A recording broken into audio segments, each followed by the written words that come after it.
मंडळी, संभाजीनगर जवळच्या एका गावात एक भन्नाट प्रकार घडलाय। गायीच्या दुधामुळे चक्क अख्खं गाव थेट दवाखान्यात पोहोचलंय आणि रेबीजचं इंजेक्शन घेण्यासाठी रांगा लागल्यात आणि तेही कुठलाही कुत्रा चावलेला नसताना। झालं असं की काही दिवसांपूर्वी या गावातल्या एका गायीच्या वासराचा मृत्यू झाला। नंतर समजलं की त्याला रेबीज झाला होता।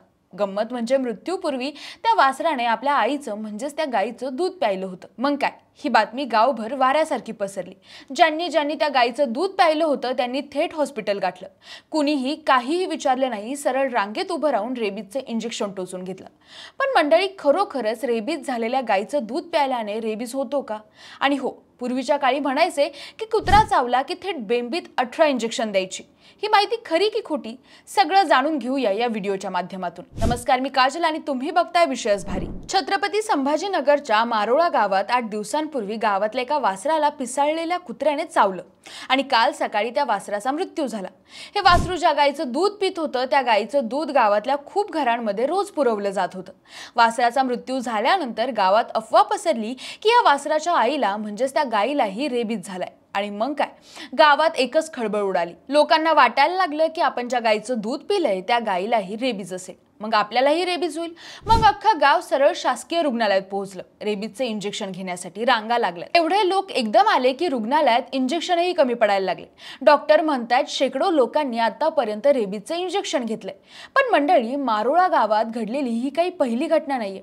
एका वर्षापूर्वीही या गावात असाच एक प्रकार घडला होता।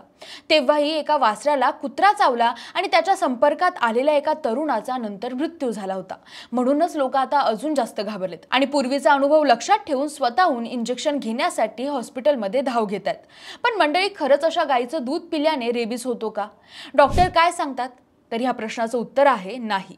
सामान्यतः अशाने रेबीज होत नाही, कारण रेबीज व्हायरस हा नर्व्स टिश्यू म्हणजेच मज्जातंतूमध्ये वाढतो। दूध, लघवी किंवा शेणामध्ये तो वाढूच शकत नाही। त्यामुळे गायीचं दूध जर उकळून प्यायल्यास त्यातून रेबीज होण्याची शक्यता 0 असते। पण जर एखादी गाय खरंच रेबीजने ग्रस्त असेल आणि तिचं कच्चं दूध प्यायलं गेलं असेल आणि ज्या व्यक्तीने ते पिलंय त्याच्या तोंडात जखम असेल तर तेव्हाच धोका निर्माण होऊ शकतो, पण तेही फार क्वचितच। आता हे सगळं झालं या घटनेबद्दल, पण असं म्हणतात की पूर्वी पिसाळलेला कुत्रा जर चावला तर त्या व्यक्तीला चक्क 18 इंजेक्शन घ्यावे लागायचे, तेही बेंबीतून। पण हे खरं आहे का? तर ही गोष्ट अर्धवट खरी आणि अर्धवट खोटी आहे। आपण लहानपणापासून एक गोष्ट ऐकत आलो, पिसाळलेला कुत्रा चावला आणि बेंबीतून चक्क 18 इंजेक्शन घेतली। ही गोष्ट अनेकांच्या मनात इतकी खोलवर बसली आहे की आजही कोणी कुत्रा चावल्याचं नाव जरी घेतलं तरी लोक आधी पोट धरतात। पण खरंच या गोष्टीत काही तथ्य आहे का हे पाहायचं झालं तर आपल्याला 1980-90च्या दशकात जावं लागेल। या दशकामध्ये रेबीजची आधुनिक लस नव्हती, तेव्हा नर्व्स टिश्यू वॅक्सिन नावाची एक जुनी लस वापरली जायची। ही लस घेणं म्हणजे फार अवघड काम असायचं। ती भयंकर त्रासदायक असायची आणि त्याचे इंजेक्शन बेंबीच्या आसपासच्या भागात द्यावे लागायचे, कारण शरीरात लस व्यवस्थित शोषली जावी यासाठी त्या भागाला योग्य मानलं जात होतं। त्या काळात काही वेळा लोकांना 14 ते 21 इंजेक्शन पर्यंत घ्यावी लागायची आणि त्यामुळे ही गोष्ट पिढ्यानपिढ्या सांगितली जाऊ लागली की पिसाळलेलं कुत्रं चावलं की बेंबीत 18 इंजेक्शन घ्यावी लागतात। पण मंडळी, विज्ञानात रोज नवनवीन बदल होत असतात आणि याही क्षेत्रात मोठा बदल झालाय। आता जी रेबीजची लस वापरली जाते ती सेल कल्चर वॅक्सिन किंवा टिश्यू कल्चर वॅक्सिन आहे, जे अधिक सुरक्षित, परिणामकारक आणि कमी त्रासदायक आहे।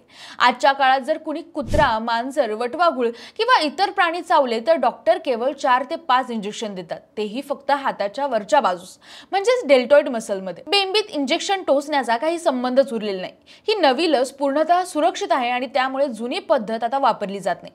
पण दुर्दैवाने आपल्या समाजात अजूनही त्या जुन्या गोष्टींच्या अफवा आणि गैरसमज पसरलेले आहेत। त्यामुळे अनेकदा लोक उपचारांपासून दूर राहतात, लाजतात आणि घाबरतात किंवा उशीर करतात आणि त्यामुळे धोका अजून वाढतो। अनेक डॉक्टरांनीही यावर स्पष्टपणे सांगितलंय की रेबीज झाल्यावर इलाज नाही, पण वेळेत लस घेतली तर त्यापासून पूर्णपणे वाचता येतं। त्यामुळे बेंबीत 18 इंजेक्शन ही अफवा समजून घेणं गरजेचं आहे। आता मारोळा गावात घडलेली ही घटना बघून एक स्पष्ट होतं की कुठल्याही आजारा इतकाच गैरसमजही धोकादायक असतो। त्यामुळे माहिती घ्या, योग्य उपचार घ्या आणि तुमच्या गावात अशी अफवा पसरलेली असेल तर हा व्हिडिओ नक्की शेअर करा आणि असेच इंटरेस्टिंग विषय जाणून घेण्यासाठी विशेष भारीला सबस्क्राइब करायला विसरू नका। धन्यवाद।